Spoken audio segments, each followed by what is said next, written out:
दोस्तों, railway ALP की 11,127 vacancies का नोटिफिकेशन जल्दी आने वाला है।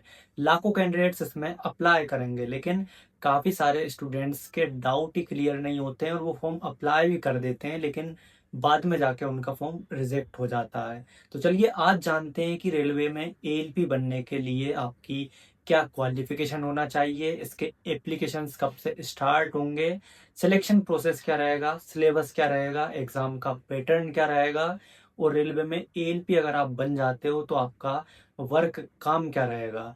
सब कुछ ए टू जेड डिटेल्स हम इस वीडियो में जानने वाले हैं।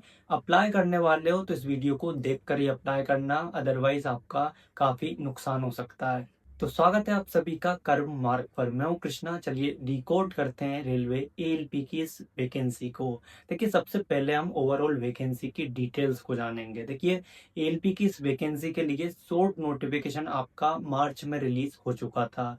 इसके जो एप्लीकेशंस स्टार्ट हो रहे हैं आपके 15 मई से लेके 14 जून 2026 के बीच में आप एएलपी की इस वैकेंसी के लिए अप्लाई कर सकते हो।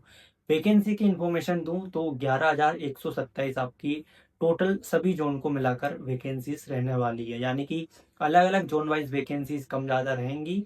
जैसे आरआरबी भोपाल में कुछ और वैकेंसीज रहेंगी, आरआरबी मुंबई में कुछ और वैकेंसीज रहेंगी। तो zone wise RRB wise vacancies आपकी अलग अलग रहेगी, लेकिन ओवरऑल ऑल रेलवेज में टोटल आपकी 11,127 वैकेंसीज आ रही हैं। रेलवे में एएलपी बनने के बाद में आपको क्या काम करना होगा, एएलपी का आखिर में काम क्या होता है। तो देखिए, आप सभी ने कभी ना कभी ट्रेन को जरूर देखा होगा और उस ट्रेन में से एक व्यक्ति को देखा होगा जो कि सिग्नल को एक्सचेंज करता है इंजन में से।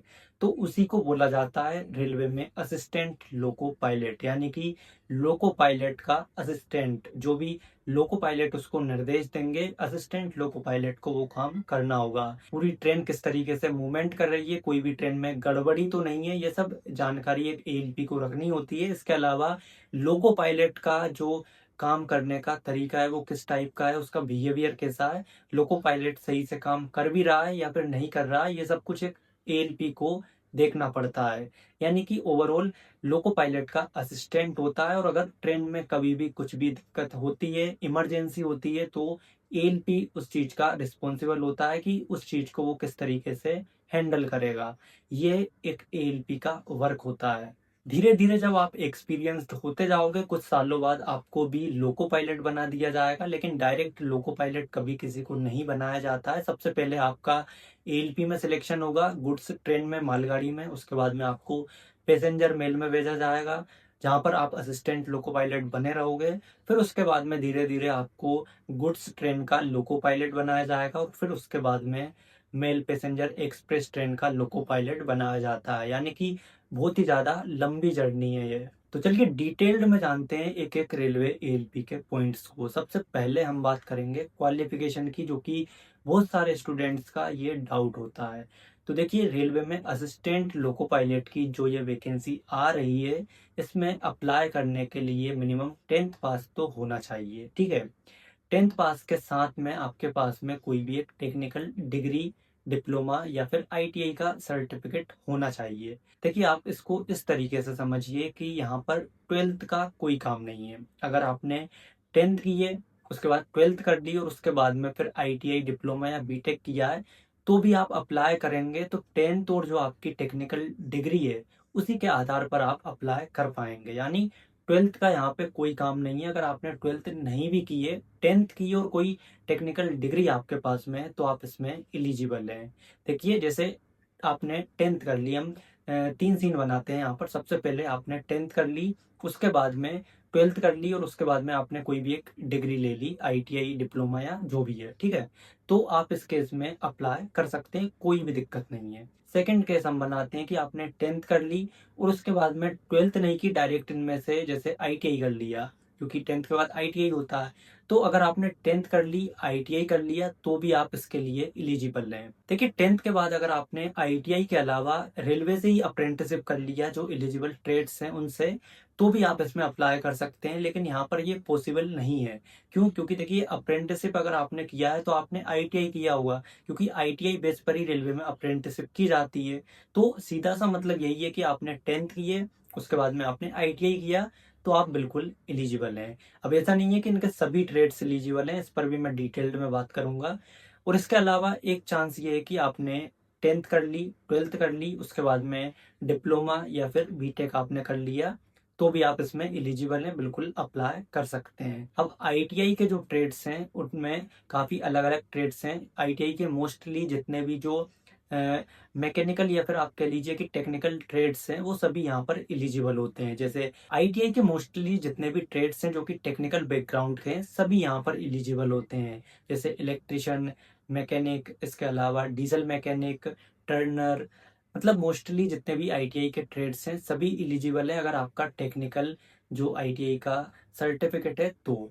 लेकिन जो जैसे कोपा वगैरह होता है तो ये यहाँ पर एलिजिबल नहीं है। कंप्यूटर से अगर ITI किया है तो वो भी यहाँ पर एलिजिबल नहीं है। यानी टेक्निकल बैकग्राउंड आपका होना चाहिए ITI में। अब इसके अलावा जिन कैंडिडेट्स ने डिप्लोमा या बीटेक किया है तो उन कैंडिडेट्स के पास में देखिए इलेक्ट्रिकल, मैकेनिकल, ऑटोमोबाइल इंजीनियरिंग, इन तीनों से रिलेटेड जो ब्रांच है उससे आपके पास में डिप्लोमा या बीटेक होना चाहिए, तभी आप इसमें एलिजिबल हैं। जो बीटेक और डिप्लोमा अगर इनमें से किसी भी और ब्रांच से आपने किया है जैसे सिविल इंजीनियरिंग या फिर कंप्यूटर साइंस, तो आप इस वैकेंसी के लिए एलिजिबल नहीं हो। एक केस ये बनता है कि बहुत से स्टूडेंट पूछते हैं कि हमने 10th करी है, उसके बाद 12th की है और उसके बाद में ग्रेजुएशन की है, या फिर हमने 12th की है, तो क्या इसमें अप्लाई कर पाएंगे? तो देखिए सबसे बड़ी बात यहाँ पर कोई भी ग्रेजुएट या फिर 12th लेवल पर अप्लाई नहीं कर सकता है। ये चीज़ आपको ध्यान रखना है, क्योंकि ये टेक्निकल जॉब है तो यहाँ पर टेक्निकल क्वालिफिकेशन होना बिल्कुल कंपलसरी है। 12th और ग्रेजुएट लेवल कैंडिडेट्स यहाँ पर अप्लाई नहीं कर सकते हैं। अगर आपके पास में ग्रेजुएट या फिर 12th के अलावा एक्स्ट्रा आपके पास में कोई भी टेक्निकल डिग्री है जो मैंने आपको बताई, तो फिर आप इसमें अप्लाई कर सकते हैं। क्वालिफिकेशन से रिलेटेड एक डाउट ये भी स्टूडेंट्स का रहता है कि क्या हम अभी ITI, डिप्लोमा या बीटेक कर रहे हैं तो इसमें अप्लाई कर सकते हैं? तो जी बिल्कुल नहीं कर सकते। जो भी कोर्स आपने किया है वो बिल्कुल, जब आपकी वैकेंसी आएगी उसमें अप्लाई करने की जो लास्ट डेट रहेगी जैसे 14 जून है, तो उस डेट से पहले आपका कोर्स कंप्लीट हो जाना चाहिए, तभी आप इस वैकेंसी में एलिजिबल हैं, इसके लिए अप्लाई कर सकते हैं।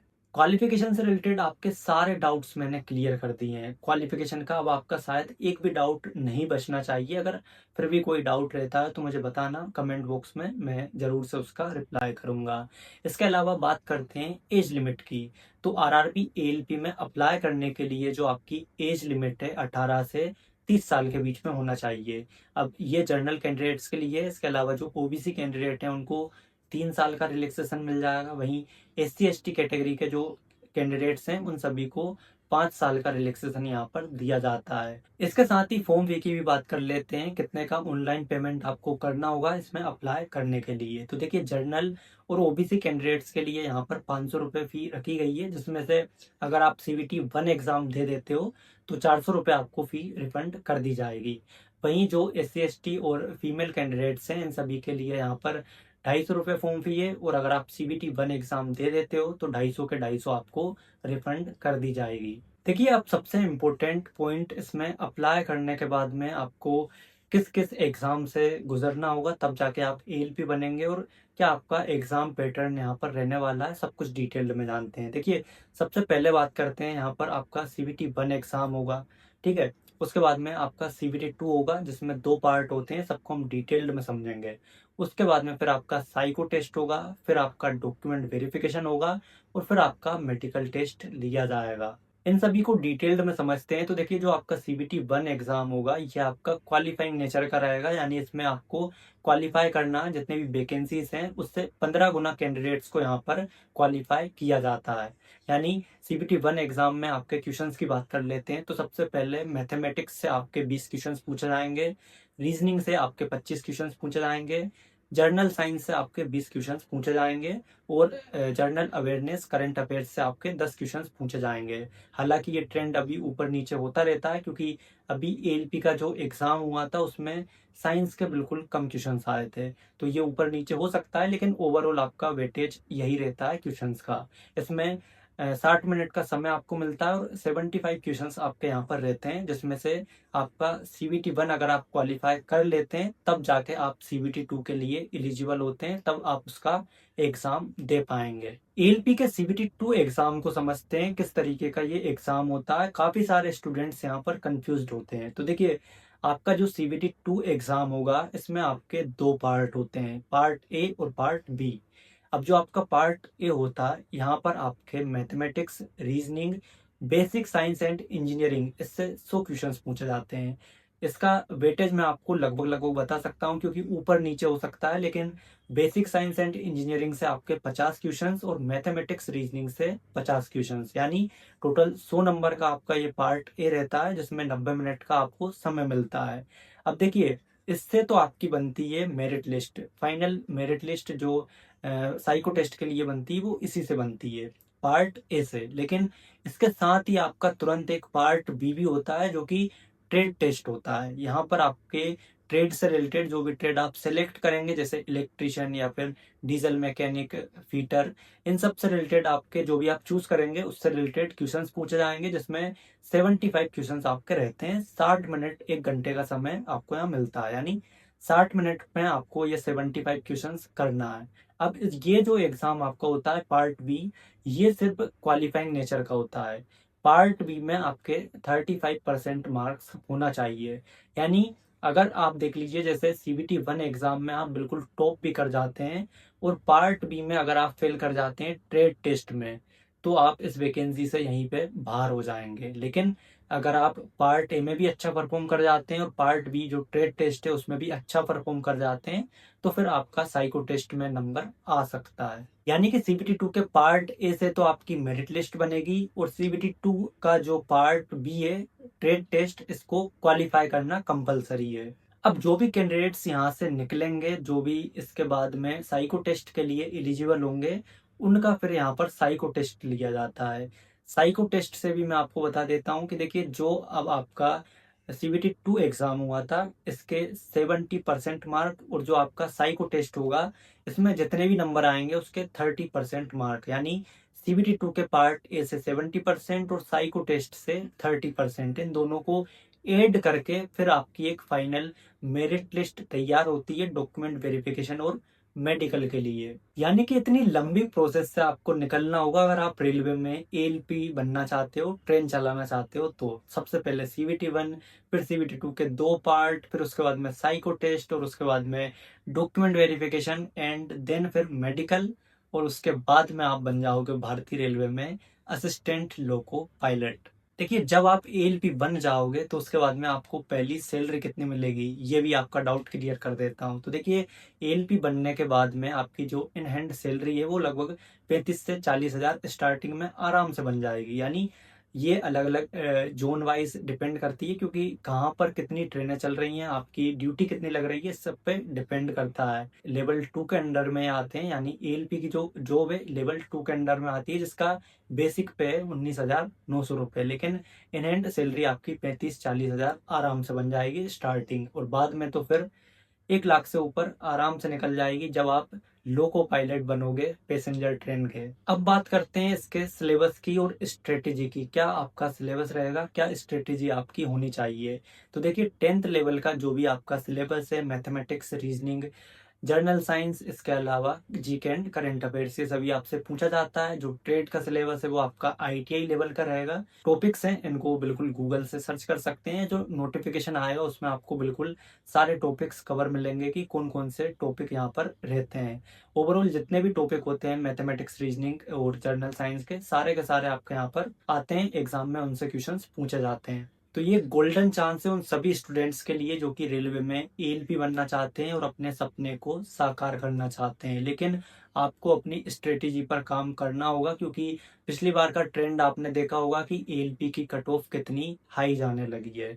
अब पहले वाला सीन नहीं रहा है कि बिल्कुल कम मार्क पर आपका सिलेक्शन हो जाए। आपको अपनी स्ट्रेटेजी, आपको अपने टारगेट्स, सबको मैनेज करना होगा प्रॉपर सही तरीके से। जितना ज़्यादा हो सके मैक्सिमम टाइम अपने स्टडी पर दो, और टेक्निकल को बिल्कुल भी हल्के में मत लेना, क्योंकि अगर आप पार्ट ए में टॉप भी कर जाते हो तो कोई काम का नहीं है, अगर आप टेक्निकल में फेल हो जाते हो तो। इसलिए टेक्निकल को इतना मजबूत तो कर ही लेना कि आप 35% मार्क्स ला सको। जिनकी भी प्रिपरेशन मतलब एक एवरेज टाइप की होती है, उनका भी यहाँ पर सीबीटी 1 एग्जाम तो निकल जाता है, लेकिन सीबीटी 2 में उनको काफ़ी दिक्कत आ जाती है। इसलिए बिल्कुल अपना टारगेट ये रखो कि आप सीबीटी 1 नहीं, आपको फाइनल सिलेक्शन लेना है। तो फाइनल सिलेक्शन अगर आपको लेना है तो आपको मेहनत भी उसी लेवल की करनी होगी। ये नहीं कि आप सीबीटी 1 एग्जाम को टारगेट करने लगो कि मुझे 75 में से बस यहाँ पर अभी सीबीटी 2 निकालना है, तो फिर आप वहीं रह जाओगे, आगे नहीं बढ़ पाओगे। इसलिए सबसे इम्पोर्टेंट चीज़ यही है कि आप इसके सीबीटी 2 एग्जाम को टारगेट करो, अपने फाइनल सिलेक्शन को टारगेट करो। देखिए, मोटिवेशन से कुछ नहीं होता है। अगर सच में आपको यहाँ पर रेलवे में एएलपी बनना है तो एक कंसिस्टेंट मेहनत आपको लगेगी। देखिए, कंपटीशन किस लेवल पे जा चुका है आपको अच्छे से पता होगा। अगर आप बिल्कुल पीछे हो तो और ज़्यादा मेहनत अपने आप पर कीजिए, जिससे कि आप इस एग्ज़ाम को क्रैक कर सको। टाइम टेबल का कोई शेड्यूल ऐसा मत रखो कि बस मुझे 4 घंटे पढ़ना है, 6 घंटे पढ़ना है। जितना मैक्सिमम आप टाइम दे सको, जितना बेटर आप हर दिन अपने आप को कर सको, उतना बेटर करिए। तभी आप रेलवे में एएलपी बन पाएंगे। और ऐसा नहीं है कि आपको एक दिन में ये सब कुछ करना है, धीरे धीरे हर दिन अगर आप थोड़ा थोड़ा अपने आप को स्ट्रोंग करोगे तो भी आप आराम से इस एग्जाम को निकाल सकते हो, अगर आपके अंदर में एक डेडिकेशन है रेलवे में एएलपी बनने का। तो मोटिवेशन अपनी जगह ठीक है, लेकिन रियल मेहनत और रियल कंसिस्टेंसी ये आपको अपने आप से पूछना है कि क्या मैं सच में मेहनत कर रहा हूँ, क्या मेरा एग्जाम सच में निकलेगा। अगर आपके अंदर से वो आवाज़ आती है कि नहीं, मैं बिल्कुल प्रॉपर तरीके से मेहनत कर रहा हूँ और इस एग्ज़ाम को निकालूंगा, तो बिल्कुल आप ट्रस्ट करना अपने ऊपर, आप एग्ज़ाम निकाल लोगे। तो अपने सपने को सच करने के लिए आज से अच्छी तरीके से मेहनत करिए, जिससे कि इस बार इस वैकेंसी में आपका सिलेक्शन हो सके। अगर पिछली बार आपने एएलपी का एग्ज़ाम दिया था तो फिर आप बहुत एक्सपीरियंस्ड हो, आपको बहुत सारी चीज़ें अपने आप से पता होगी। लेकिन अगर आप पहली बार दे रहे हो तो अच्छे से प्रिपेयर करो और इस बार सिलेक्शन लेकर ही आना। सिलेक्शन लेकर मुझे ज़रूर से बताना, और अभी इस वीडियो में बिल्कुल आप लिख दीजिए कि मैं तैयार हूँ इस बार रेलवे एएलपी को फोड़ने के लिए। बाकी ऐसे ही इंटरेस्टिंग वीडियोस के लिए कर्व मार्क को सब्सक्राइब करना ना भूलें। वीडियो पसंद आई हो तो वीडियो को लाइक कर दीजिए। मैं हूँ आपका Krishna. Thank you so much.